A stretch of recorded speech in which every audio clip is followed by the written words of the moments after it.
Berikanku mata seperti matamu, memandang Tuhan yang di sekelilingku. Berikanku tanganmu untuk melakukan tugasmu. Berikanku kakimu melangkah dalam rencanamu. Berikanku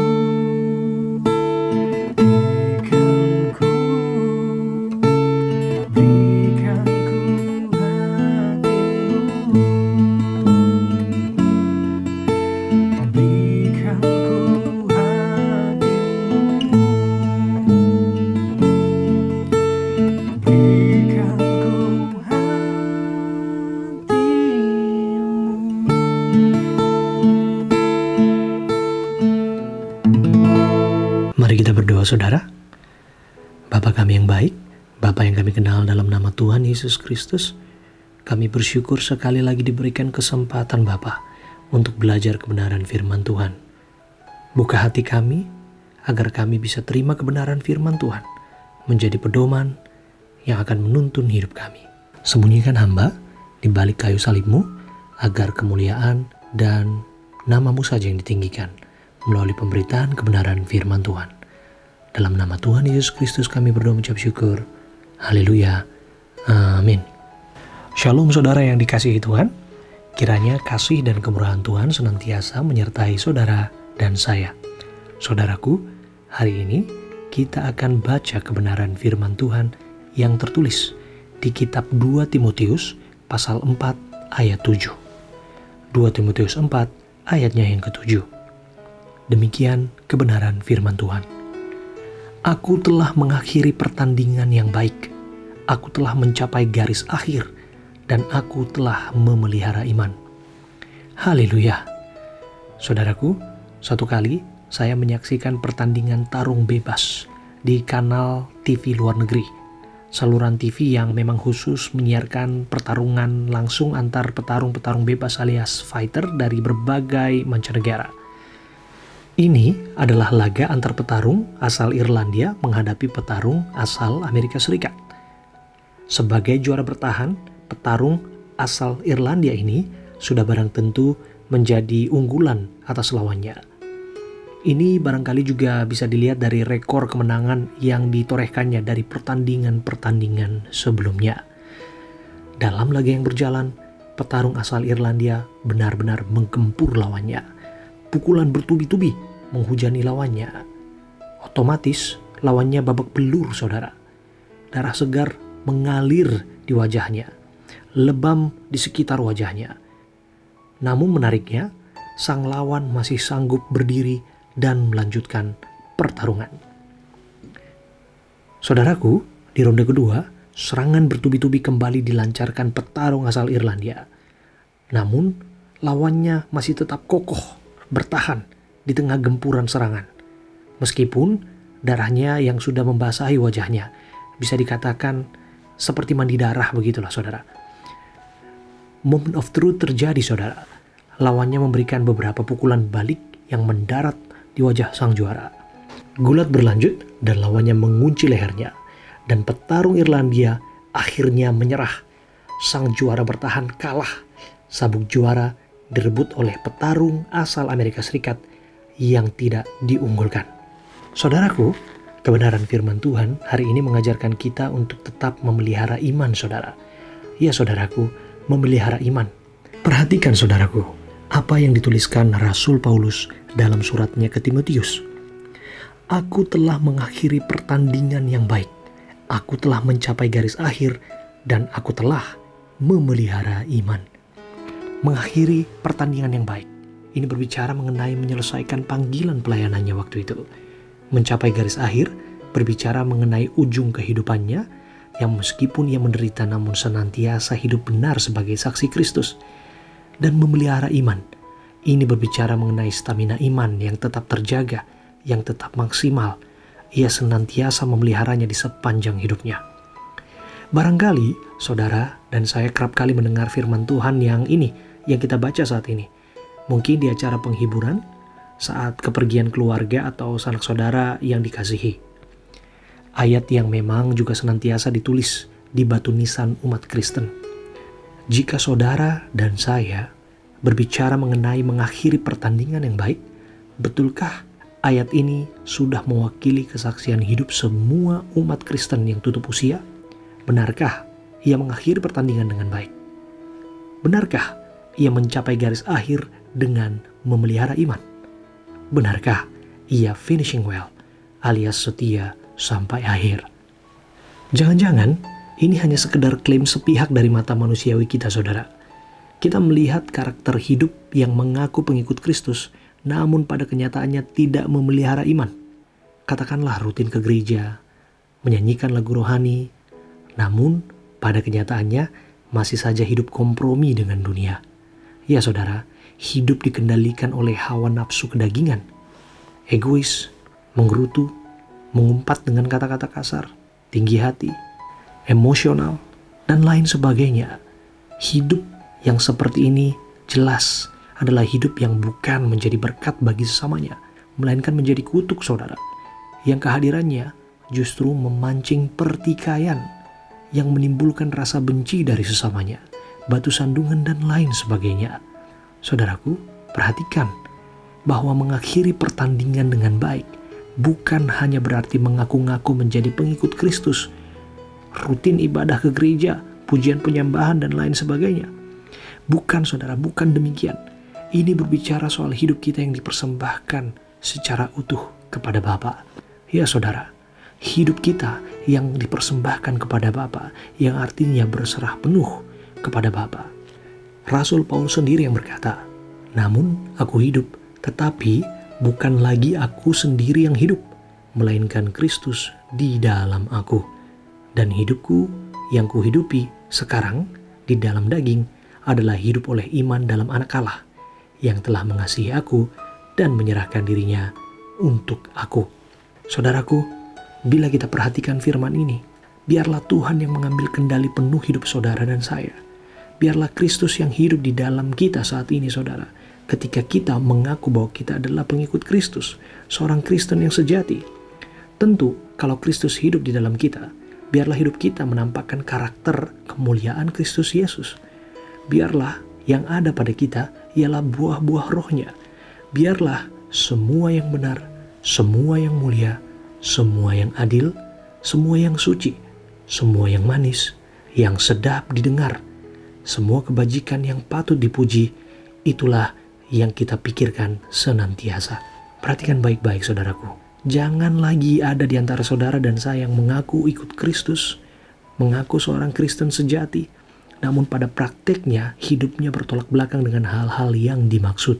Kita mengaku bertobat, namun yang ada pada kita adalah kebohongan, kemunafikan, umpatan, makian, kebencian, dan lain sebagainya. Jangan mau ditipu muslihat iblis, saudara. Waspadalah.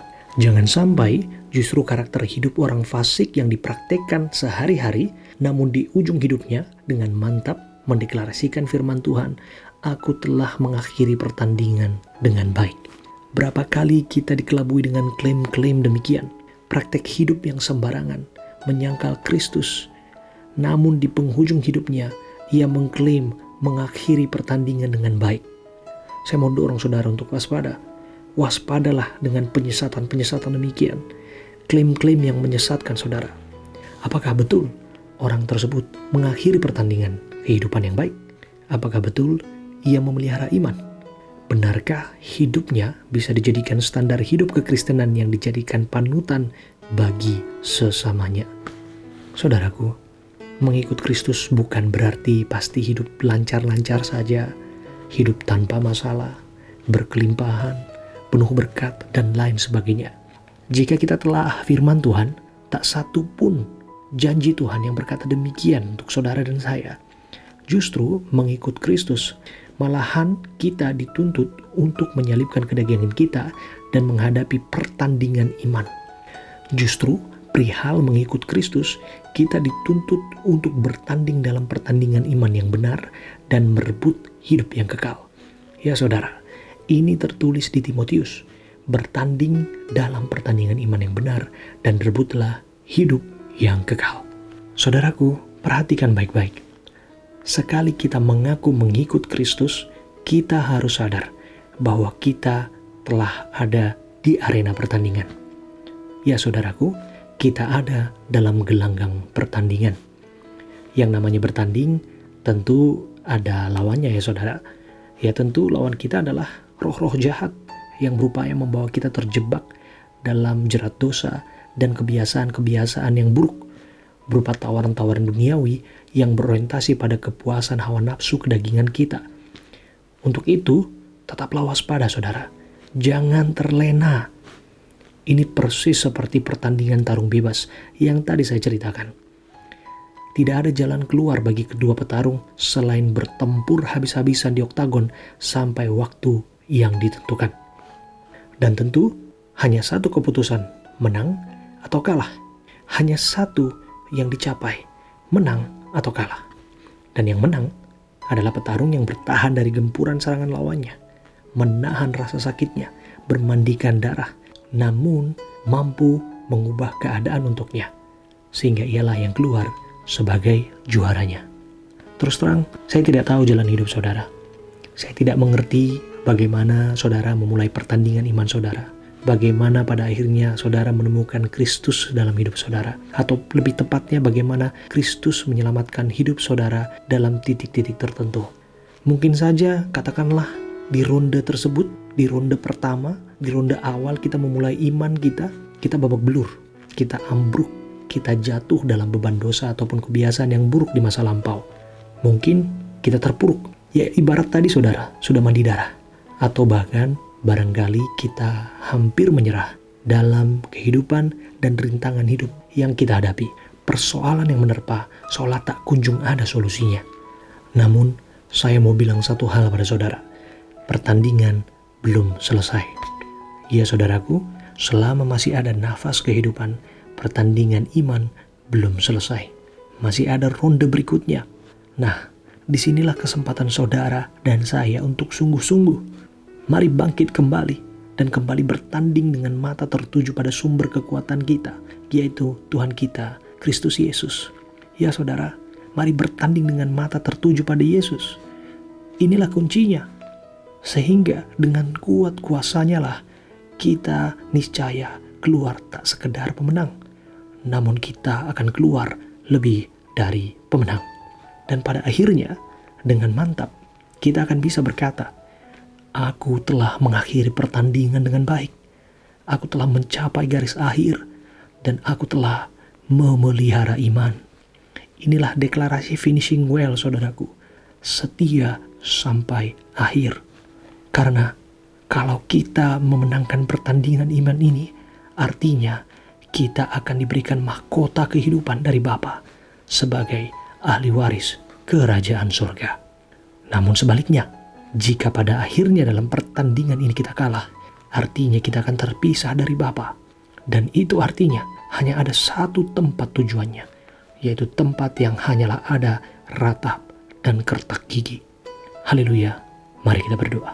Bapa yang baik, Bapa yang kami kenal dalam nama Tuhan Yesus Kristus, kami bersyukur kami belajar kebenaran firman Tuhan yang mengajarkan kami untuk senantiasa memelihara iman kami dalam pertandingan iman kami Tuhan, dalam arena dan gelanggang kehidupan ini Bapa, bahwasanya kami harus senantiasa mengarahkan mata kami dan pandangan kami kepada Bapa, karena hanya kuat kuasa-Mu lah Bapa kami cakap menanggung segala perkara, dan kami akan keluar lebih dari pemenang, melewati segala cobaan dan rintangan dalam kehidupan kami, hingga pada akhirnya kami akan diberikan mahkota kehidupan oleh Bapa di sorga. Bapa yang baik, hari ini hamba-Mu berdoa untuk anak-anak Tuhan, anak-anak-Mu yang mendengarkan saat teduh ini, untuk mereka suami istri yang mengalami persoalan dalam rumah tangga. Engkau akan pulihkan kembali Bapa. Kami percaya Bapa bahwa di dalam nama Tuhan Yesus Kristus, di mana ada Tuhan, di mana ada kasih-Mu Bapa, di situ ada pendamaian. Hamba-Mu berdoa untuk mereka keluarga-keluarga yang merindukan keturunan Tuhan. Kami percaya bahwa mereka akan segera diberikan generasi yang takut akan Tuhan. Bapa yang baik, hamba mau berdoa untuk mereka anak-anak Tuhan yang mengalami persoalan sakit, penyakit, kelemahan tubuh.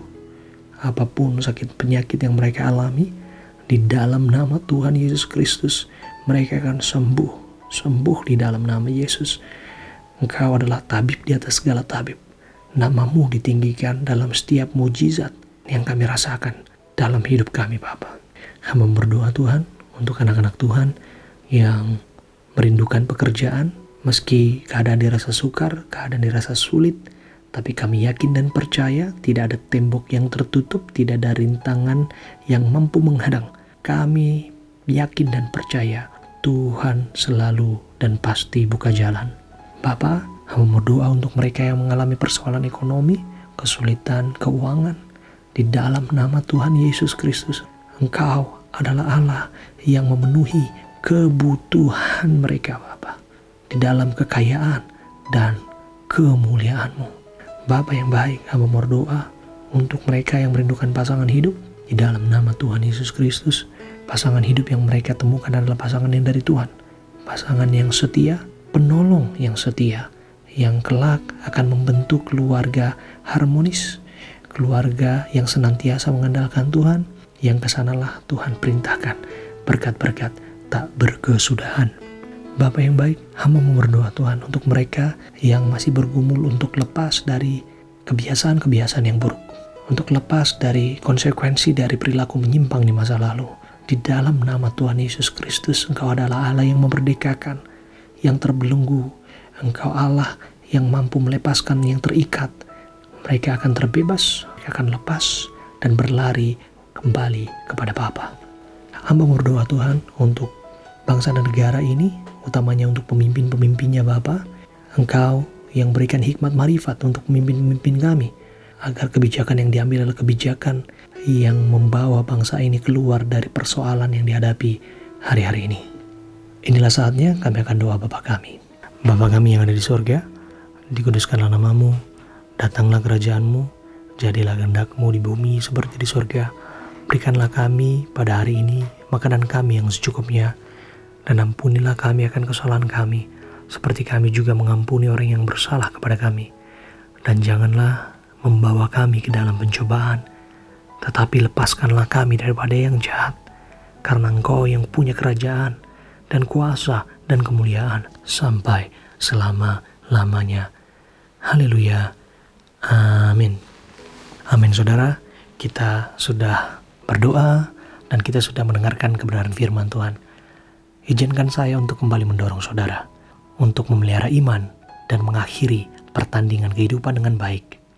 Dan saya percaya dan yakin bahwa kita mampu karena dimampukan oleh kuat kuasa Tuhan, dan kiranya kasih dan kemurahannya lah yang senantiasa melingkupi dan menaungi hidup saudara dan saya.